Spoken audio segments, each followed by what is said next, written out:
নমস্কার, আপনারা দেখছেন বঙ্গবার্তা, সবার কাছে সবার কথা। মুর্শিদাবাদ থেকে কলকাতায় পালিয়ে এসেও নিস্তার নেই। জাফরাবাদে সাম্প্রদায়িক হিংসায় খুন হওয়া বাবা ছেলের পরিবার এবার সল্টলেকের আশ্রয় শিবিরে পুলিশের বিরুদ্ধেই অভিযোগ তুলছে। ভয়ে আতঙ্কে সল্টলেকের আস্তানা ছেড়ে বিরোধী দলনেতা শুভেন্দু অধিকারীর বাড়িতে আশ্রয় নিয়েছেন তারা। চন্দন দাস এবং হরগোবিন্দ দাস এবং তাদের পরিবারের লোকজন তারা পুলিশি তদন্তে উপর আস্থাহীন, তাই তারা কলকাতা শহরে এসছিলেন হাইকোর্টে যাবেন বলে।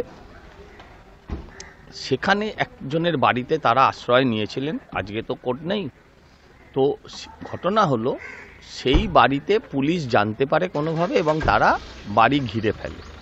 সেই বাড়িতে যিনি বাসিন্দা তিনি তাদের মধ্যে একজন ক্যান্সার রোগী, মানে যার তত্ত্বাবধানে উনি ছিলেন তিনি নিজে ক্যান্সার আক্রান্ত। তার বাড়ির দরজা ভেঙে পুলিশ ভেতরে ঢুকে পড়ে। ততক্ষণে স্থানীয় মানুষ পৌঁছান, শুভেন্দুবাবুর কাছে খবর যায় এবং তিনি আমাদেরকে বলেন যে ব্যাপারটা এক্ষুনি দেখো।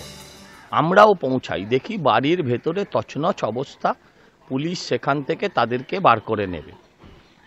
তারপরে জানা গেল কি মুর্শিদাবাদে এই হরগোবিন্দ দাস ছেলে, মানে চন্দন দাসের ভাই, তিনি নাকি কমপ্লেন করেছেন যে তার মাকে কিডন্যাপ করা হয়েছে, তার মাকে কিডন্যাপ করে নিয়ে যাওয়া হয়েছে বলে কমপ্লেন করেছেন।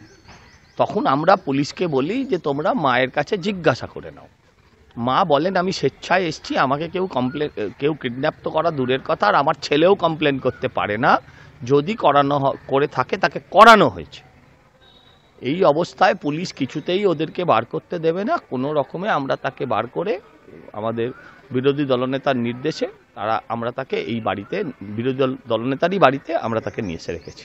Bureau report, Bangabarta.